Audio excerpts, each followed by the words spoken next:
সুপ্রিয় শিক্ষার্থীরা, আশা করি তোমরা সকলেই ভালো আছো।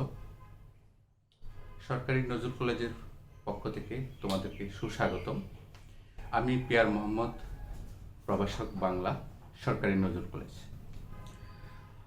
অনলাইন ক্লাস তোমরা সবাই বাসায় থেকে করবে। করোনাকালীন সময়ে তোমরা বাসা থেকেই যতটুকু পারো তোমাদের টেক্সট বই থেকে তোমরা সবগুলি পড়ালেখা শুরু করবে। আশা করি তোমরা নিরাপদে থাকবে। আজ প্রথম ক্লাসে আমি তোমাদের পদ্য অংশ থেকে প্রথম যে কবিতাটি আছে সেটি হচ্ছে তোমার বিভীষণের প্রতি মেঘনাদ, কবি মাইকেল মধুসূদন দত্তের যে কবিতাটি আছে সেটি আজ তোমাদেরকে বোঝানোর চেষ্টা করব। প্রথমেই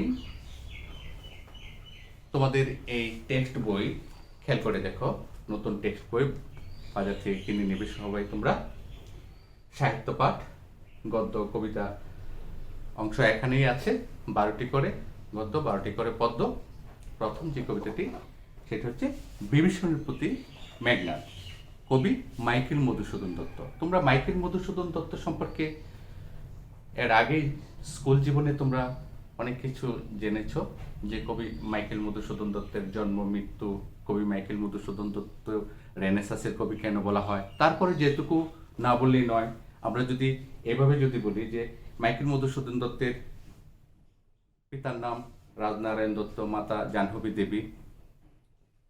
তারপর মাইকেল মধুসূদন দত্তের সবচেয়ে যে বড় অবদান সেটি হচ্ছে 1000 বছরের যে কবিতার অন্তমিলের যে ব্যাপারটি, তিনি তা ভেঙে নতুন একটি রূপের সৃষ্টি করেছিলেন। সেটি হচ্ছে অমিত্রাক্ষর ছন্দ, মিলহীন ভাবের মিল সেখানে থাকবে।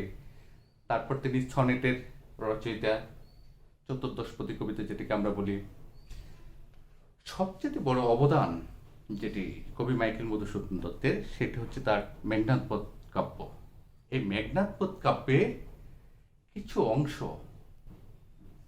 অল্প কিছু অংশ তোমাদের পাঠ্য বইয়ে বিভীষণের প্রতি মেঘনাদ এই কবিতা নামে তোমরা পড়বে। আমরা মাইকেল মধুসূদন দত্তের আরও যদি কিছু অংশ যদি বলতে যাই, তাহলে তার রচনাগুলির কথা আমরা স্মরণ করি। যেমন অমিত্রাক্ষর ছন্দের প্রবর্তক তোমরা অনেক আগেই জেনেছ। তারপর নাটক আছে শর্মিষ্ঠা, পদ্মাবতী, কৃষ্ণকুমারী, একে একে বলে সভ্যতা। প্রহসনগুলি আছে, একে একে বলে সভ্যতা, বুড়ো শালিকের গাড়িরু তার অন্যতম সৃষ্টি। এছাড়াও তার অন্য কাব্যগুলি তিলোত্তমা সম্ভব কাব্য, মেঘনাদপদ কাব্য, বজ্রাঙ্গনা কাব্য, বীরাঙ্গনা কাব্য, চতুর্দশপদী কবিতাগুলি। মাইকেল মধুসূদন দত্ত মৃত্যুবরণ করেন 1873 খ্রিস্টাব্দের 29শে জুন কলকাতায়। আর তার জন্ম 1824 খ্রিস্টাব্দে। তোমরা বাড়িতে বইয়ে এই কবি পরিচিতি অংশটুকু পুঙ্খানুপুঙ্খভাবে তোমরা পড়ে নেবে, কারণ তোমাদের সৃজনশীল এই যুগে বহু নির্বাচনী প্রশ্নে থাকতে পারে, জ্ঞানমূলক প্রশ্নে থাকতে পারে, তার সমস্ত কিছু আমরা কবি মাইকেল মধুসূদন দত্তের যে বিষয়টি আজকে তোমাদেরকে অবতারণা করব। এর আগে মাইকেল মধুসূদন দত্তের সম্পর্কে তোমরা অনেকেই জানো যে তিনি খ্রিস্ট ধর্ম গ্রহণ করেছিলেন। তারপর মাতৃভাষার প্রতি একটু বিরূপ হয়ে যাওয়ার পরে সুদূর ফ্রান্সে তিনি গিয়েছিলেন। ফ্রান্স থেকে সেখানে বিভিন্ন পাশ্চাত্য সাহিত্যের ভাব কিছু নিয়ে এসে আমাদের প্রাচ্য সাহিত্যের ভাবের সম্মিলনকে নতুন একটি প্রবর্তনের সৃষ্টি করেছেন। পাশ্চাত্য সাহিত্যের যে মূল বিষয়টি ছিল সেটি হচ্ছে তোমার মানবিকতায় সেখানে প্রধান অংশ। কারণ আগে যেখানে দেবদেবী সম্পূর্ণ নির্ভরতা ছিল, সেখান থেকে তিনি নতুন একটি ভাবের প্রচলন ঘটিয়েছিলেন। কবি মাইকেল মধুসূদন দত্তের আজকের যে পাঠ্য বইয়ের যে বিষয়টি আমি তোমাদের কাছে বলবো সেটি বিভীষণের প্রতি মেঘনাদ। এই কবিতাটি প্রবেশ করার আগে একটু কাহিনীর অবতারণা করতে হবে, কারণ এই কবিতাটি হুট করে শুরু তোমাদের কাছে মনে হতে পারে যে সংস্কৃত নির্ভর অনেক শব্দ, সেখানে বোঝাটা একটা দুষ্কর কঠিন হতে পারে। কিন্তু তোমরা যখন এই কাহিনীর ভিতর দিয়ে প্রথম দিকে যখন শুনবে, তখন তোমাদের কাছে আর কঠিন মনে হবে না, একদম পানির মতো সোজা মনে হবে। আমরা একটু তোমাদের মানচিত্র সম্পর্কে একটু ধারণা একটু দিয়ে দিই, খেয়াল করে দেখো। আমি একটু সাহায্য নিচ্ছি, দেখি খেয়াল করো, একটু একটু খেয়াল করো, বোর্ডের দিকে একটু তাকাও। আমরা এই যে ভারতীয় উপমহাদেশের ভারতীয় উপমহাদেশের একটি মানচিত্র, এটা ধরো বাংলাদেশ, তোমরা বুঝবে বাংলাদেশ। তারপর দেখো পুরোপুরি ঠিক হয়নি এই মানচিত্রটা, তবে আমরা আনুমানিক ধরে নিলাম। এটা হলো ভারতীয় উপমহাদেশ, প্রাচীন ভারতের এই যে এই জায়গায় অযোধ্যা নামক একটি রাজ্য, আর এটা হচ্ছে ভারতীয় উপমহাদেশের বর্তমান শ্রীলঙ্কা। এখানে এই অযোধ্যা রাজা ছিলেন দশরথ। অযোধ্যা রাজাকে দশরথ, তার কোনো সন্তান হচ্ছিল না। দৈবপাকে তিনি পূজা দেওয়ার পক্ষে তিনি সন্তান কামনা করলেন। তার অনেক স্ত্রী ছিল, 300-র অধিক স্ত্রী ছিল। তার মধ্যে প্রধান 3জন স্ত্রী ছিল তোমার কৌশল্যা, তারপর কৈকেয়ী, তারপর হলো সুমিত্রা, তার প্রধান স্ত্রীর সংখ্যা অনেক। এখন এই প্রধান স্ত্রীর মধ্যে তিনি ওই সন্তান লাভের জন্য যে পূজার আয়োজন করেছিলেন, সেই পূজা অগ্নিকুণ্ড থেকে একজন দূত এসে একটি পায়েস দিয়ে যায়। রাজা কি করলেন, এই পায়েসের একটি অংশ সুমিত্রাকে খাওয়ালেন। দুটি অংশ করলেন, পায়েসের দুটা ভাগ করলেন, একটি অংশ সুমিত্রাকে দিলেন, আর বাকি অংশ থেকে কৌশল্যা এবং কৈকেয়ী দিলেন। আরেক অংশ যে বাকি, মানে 3 ভাগের 2 ভাগ সুমিত্রা পেয়ে গেল, আর 1 ভাগ করে কৈকেয়ী। যার ফলে এই কৌশল্যার ঘরে জন্ম নিল রাম, কৈকেয়ীর ঘরে জন্ম নিল ভরত, আর সুমিত্রার গর্ভে জন্ম নিল লক্ষণ আর শত্রুঘ্ন।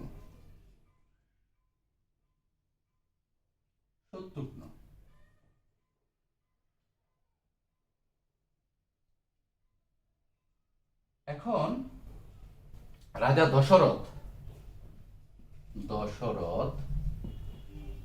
এই যে অযোধ্যা রাজা দশরথ, এই দশরথে যখন বৃদ্ধ বয়সে যখন রাজ্যভার দিবে, স্বভাবতই বড় ছেলে রামের উপর বর্তাবে। কিন্তু এর মধ্যে আরেকটা ছোট্ট কাহিনী আছে। এই কাহিনীটা হচ্ছে, এই রানী কৈকেয়ী রাজা দশরথের বিভিন্ন বিপদে বা বিভিন্ন অসুস্থ অবস্থায় 1 থেকে 2 বার, একের অধিক তিনি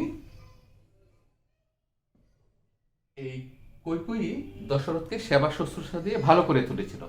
যার ফলে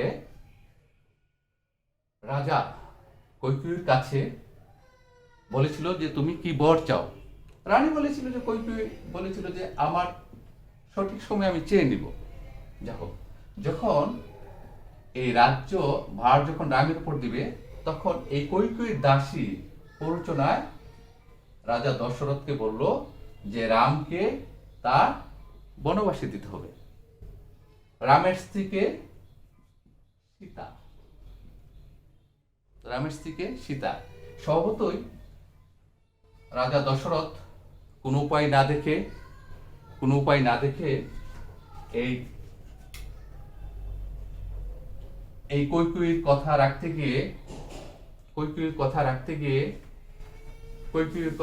গিয়ে সেখানে রামকে বনবাসে পাঠায়, সাথে তার স্ত্রী সীতা যায়। এদিকে ওই বৈমাত্র ভাই, সৎ ভাই হলেও লক্ষণ রামকে খুব শ্রদ্ধা করত।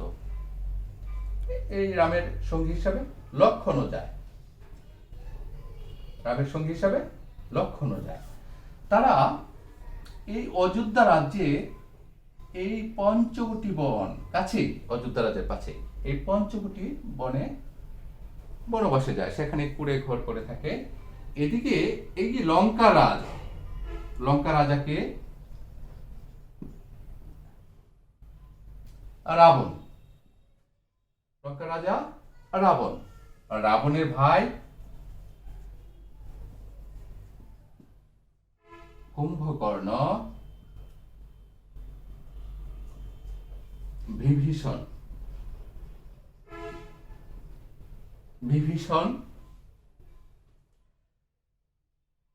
রাবণের ভাই কুম্ভকর্ণের ভাই বিভীষণ। রাবণের ছেলে অনেক ছিল,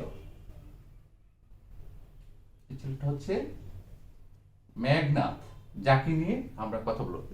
আর অনেক ছিল, বীরবাহু ছিল, প্রায় অনেক 100-র উপরে তার ছেলে ছিল প্রধান যে। এখন এই রাবণ, কুম্ভকর্ণ, বিভীষণের একটা বোন ছিল, সেটা হচ্ছে সুপর্ণখা। সেই বোনটি হচ্ছে সুপর্ণখা। এই সুপর্ণখা এই পঞ্চবটি বনে দু ভাইকে রাম এবং এই লক্ষণ, রাম এবং লক্ষণকে দুজনকে প্রেম নিবেদন করে। দুজনকে প্রেম নিবেদন করার পরে দেখা গেল যে কোনো কারণে লক্ষণের সামনে যখন প্রেম নিবেদন করলো, কোনো কারণে তার এই সুপর্ণখা নাক কেটে দেয় লক্ষণ। এই রামের ছোট ভাইকে লক্ষণ এই সুপর্ণখা নাক কেটে দেয়। সুপর্ণখা তো গিয়ে তার ভাইদের কাছে গিয়ে বলল, এই রাবণ, তারপরে এই সুপর্ণখা ভাইদের কাছে গিয়ে বললো কুম্ভকর্ণ বিভীষণের। রাবণ তো ভীষণ ভাবে রেগে যায়, এর প্রতিশোধ নিতে হবে। কি করলো? কিন্তু এই প্রতিশোধ নেওয়ার ফলে বিভীষণ আবার সহজে এটা নেয়নি, কারণ বিভীষণ বলল নিশ্চয়ই তার বোন বড় কোনো অপরাধ করেছে, না হলে এরকম ঘটনা করার কথা না। আর রাবণ কি করলো? এই বোনের প্রতিশোধ নেওয়ার জন্য এই যে রাম লক্ষণ সীতা, এই যে পঞ্চবটির বনে যখন তারা বনবাসে গেল, দশরথের কথা মতে বা রানী কৈকেয়ীর প্ররোচনায় যখন গেল, সেখানে রাবণ সীতাকে নিয়ে আসার জন্য তার আরেক রাক্ষস, কারণ রাবণের আরেকটি পরিচয় রাক্ষস রাজ, সে রাক্ষসপুরী, এই লঙ্কাপুরী, সে রাক্ষসদের রাজা। সে কি করলো? এই পঞ্চবটি বনে গিয়ে সে তার আরেকজন সহকর্মী মিরিচ, রাক্ষসদের আরেকজন দূত, মিরিচের সহায়তায় সে স্বর্ণরূপ হরিণ, স্বর্ণমৃগ ধারণ করলো। সীতা রামকে বলল, আমাকে এনে দাও, ওই স্বর্ণটা, ওই হরিণ আমার লাগবে। পিড়াপিড়িতে রাম চলে যায় এই হরিণ আনতে। এই হরিণ আনতে রাম চলে যায়। আসলে এটা হরিণ ছিল না, রাক্ষস হরিণ সেজে রাম চলে যায়। এখন রাম গেলেও রাম আসার কোনো খবর নেই। অনেক পরে হঠাৎ রামের কণ্ঠ নকল করে মিরিচ, ওই যে রাক্ষসদের যে দূত রাবণের, সে কি করলো? বাঁচাও বাঁচাও করে শব্দ করতে লাগলো বনে। সীতা বুঝে ফেললো তার স্বামীর কোনো অমঙ্গল হচ্ছে। সীতা তার লক্ষণকে বলল, যাও, তুমি তোমার ভাইকে বিপদে পড়েছে, নিশ্চয় তুমি যাও তাড়াতাড়ি থেকে। লক্ষণ যাবে না, লক্ষণ কোনোভাবেই যাবে না। যে কোনো কৌশলে বাধ্য করে লক্ষণকে, কারণ এর আগেই রাম বলে গিয়েছিল যে আমি কখনো সীতাকে ছেড়ে তুমি যাবে না, কিন্তু সীতা তাকে বাধ্য করলো যাওয়ার জন্য। যাওয়ার পর এই সুযোগে রাবণ যোগী বেশ ধারণ করলো, ভিখারি বেশ ধারণ করে সে সীতাকে হরণ করার জন্য ভিক্ষা চাইলো। সীতার কাছে। সীতার কাছে ভিক্ষা চাইল। ভিক্ষা চাওয়ার পরে লক্ষ্মণ যখন চলে গেল রামের কাছে, রামকে খোঁজার জন্য, এই সীতাকে এরকম একটি কুণ্ডলীর ভিতর, মন্ত্রশুদ্ধ একটি কুণ্ডলীর ভিতর দিয়ে গেল, যে এই কুণ্ডলীর ভিতরে থাকলে সীতা নিরাপদ থাকবে। রাবণ কি করলো, সে যোগী বেশ ধারণ করে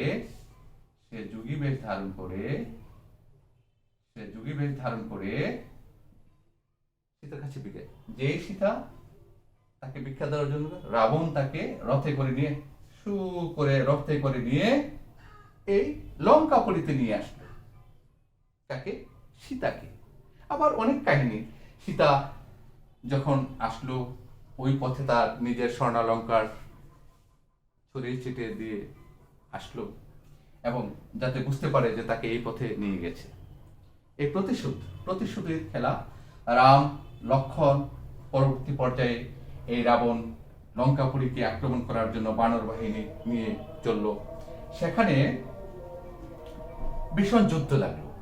প্রথম যুদ্ধেই এই রাবণের এক পুত্র বীরবাহু এবং কুম্ভকর্ণ মারা যায়। কুম্ভকর্ণ অনেক শক্তিশালী ছিল। তোমরা জানো যে কুম্ভকর্ণ 6 মাস খাইতো, 6 মাস ঘুমাইতো, হাতির মতো শক্তি তার। প্রথম যুদ্ধেই রাবণের এক পুত্র বীরবাহু মারা গেল। পরবর্তী যুদ্ধের জন্য আবার অভিষেক সৃষ্টি হবে, তৈরি করতে হবে। এই যুদ্ধের দায় কাকে দিল? মেঘনাদের উপর এই যুদ্ধের দায়ভার দিল। কারণ মেঘনাদ প্রতিটি যুদ্ধেই তার জয়ের অনেক প্রমাণ আছে। প্রতিটি যুদ্ধে মেঘনাদ জিতেছিলেন। এই যুদ্ধে জয়ের আগে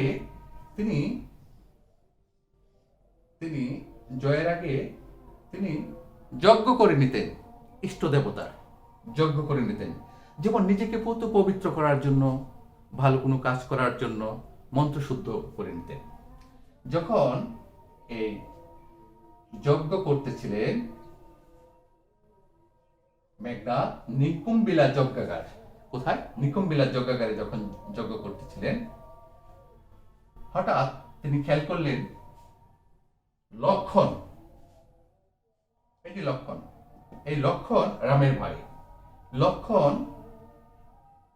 কি হঠাৎ করে যজ্ঞাগারে দেখে কি ব্যাপার, আমি যাদের বিরুদ্ধে একটু পরে যুদ্ধে যাব, এই শত্রু কিভাবে এখানে আসলো? তিনি চমকিয়ে গেলেন। চমকিয়ে যাওয়ার পরে সাথে সাথে লক্ষ্মণ তাকে যুদ্ধের জন্য আহ্বান করে। তখন পর্যন্ত মেঘনাদের হাতে কোনো অস্ত্র ছিল না। অস্ত্রহীন ভাবে লক্ষ্মণ এই মেঘনাদকে যুদ্ধের জন্য আহ্বান করে। এদিকে যখন অস্ত্রাগারে যাবে, তার জন্য সময় প্রার্থনা করে যে হ্যাঁ ঠিক আমাকে অস্ত্র আনতে দাও, আমি অস্ত্র আনি, তারপর তোমার সাথে যুদ্ধ করি। হঠাৎ করে দেখে যে তার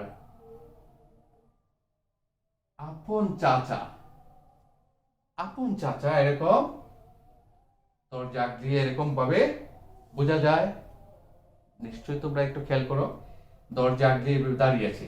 তখন মেঘনাদের আর বুঝতে বাকি রইল না যে এই বিভীষণ আপন চাচা, কারণই লক্ষ্মণ এই লঙ্কাপুরীতে শত শত প্রহরীর চোখ ফাঁকি দিয়ে এখানে প্রবেশ করেছে। আবার এদিকে রাম এবং লক্ষ্মণ তারা দেবতাদের সাহায্যও পেয়েছে, আনুকূল্য পেয়েছে। এই যে নিজেদের পরিবারের মানুষ যখন শত্রুর পক্ষ যখন মিলায়, আমরা যখন দেখি যে কথায় কথা বলি, যেমন ঘরের শত্রু বিভীষণ, আমরা এই কথাগুলো যখন বলি, এই জায়গা থেকে এই কথাগুলি উৎপত্তি হয়েছে। খেয়াল করে দেখো যে পলাশীর আম্রকাননে নবাব সিরাজউদ্দৌলা যখন পরাজয়ের মূল কারণ তাদের পারিবারিক ঘটনা, আপন খালা ঘসেটি বেগমের দুশ্চন্তা। আমরা যদি মহান মুক্তিযুদ্ধের কথা যদি বলি, 1971 সালের মহান মুক্তিযুদ্ধের পক্ষে সারা বাংলার মানুষ যেখানে এই পশ্চিম পাকিস্তানিদের বিরুদ্ধে অস্ত্র ধারণ করবে, সবাই যখন যুদ্ধের জন্য ট্রেনিংয়ে যখন প্রস্তুত, তখন আমাদের এই দেশীয় মানুষ যারা আমাদের পক্ষে থাকার করা, তারা পাকিস্তানিদের সাথে হাত মিলেছিল। রাজাকার, আলবদর, আল শামস, ঠিক তদ্রূপ বিভীষণ যেখানে রাবণের ভাই, তার উচিত ছিল রাবণের পক্ষ অবলম্বন করে তার সাথে থাকার, অথচ সে চিরশত্রু লক্ষণের সাথে হাত মিলেছে, রামদের সাথে হাত মিলেছে। এখন এইটি দরজা আগলিয়ে যখন বিভীষণকে যখন দেখেছিল লক্ষণ, তখনই মেঘনাদ বিভীষণকে যে কথাগুলি বলেছিল, তার আপন চাচাকে মনের কষ্টে জর্জরিত হয়ে বিভিন্ন প্রশ্ন যখন রেখেছিল, নিজেদের পারিবারিক ঐতিহ্যের কথা যখন বলেছিল, সেই কথাগুলি তোমাদের এই বিভীষণের প্রতি মেঘনাদ কবিতাটির মধ্যে রূপায়িত আছে। এই 9টি স্বর্গ থেকে 6ষ্ঠ স্বর্গের, কারণ মেঘনাদ বধ পুরো কাব্যটি 9টি স্বর্গে, 9টি স্বর্গ থেকে 6ষ্ঠ স্বর্গ থেকে বদঅংশ থেকে নেওয়া হয়েছে এই কবিতাটি। আমরা পরবর্তী ক্লাসে আমরা কবিতার ভিতর ঢোকার চেষ্টা করব। কবি মাইকেল মধুসূদন দত্তের যে জন্ম পরিচিতি, তার লেখা, এগুলি তোমরা বাসায় দেখবে। বই পুস্তক খুব পুঙ্খানুপুঙ্খ, জন্ম, মৃত্যু, তার লেখনী, তিনি লেখাপড়া, সমস্ত কিছু, আর শব্দার্থ এবং টিকার অংশ যেগুলি আছে তোমরা এগুলো দেখবে। আমরা পরবর্তীতে তোমাদের এই বইয়ের এই যে তোমাদের এই সাহিত্য পাঠের যে বইয়ের অংশটুকু আছে, কবিতার প্রতিটা লাইন এবং শব্দ ভেঙে ভেঙে বুঝিয়ে দেওয়ার চেষ্টা করব। তোমরা প্রত্যেকেই ভালো থাকবে, স্বাস্থ্যবিধি মেনে চলবে, করোনা কালেও তোমরা মাস্ক ব্যবহার করবে, সবাই সচেতন থাকবে। আমরা আপাতত অনলাইন ক্লাসে তোমাদেরকে এভাবেই আমরা যতদিন পর্যন্ত না স্বাভাবিক অবস্থায় ফিরে আসবে, ততদিন পর্যন্ত তোমাদেরকে এভাবেই আমরা অনলাইন ক্লাসের মধ্যে বুঝিয়ে দেওয়ার চেষ্টা করব। আজ এ পর্যন্তই, সবাই ভালো থাকবে, স্বাস্থ্যবিধি মেনে চলবে। ধন্যবাদ।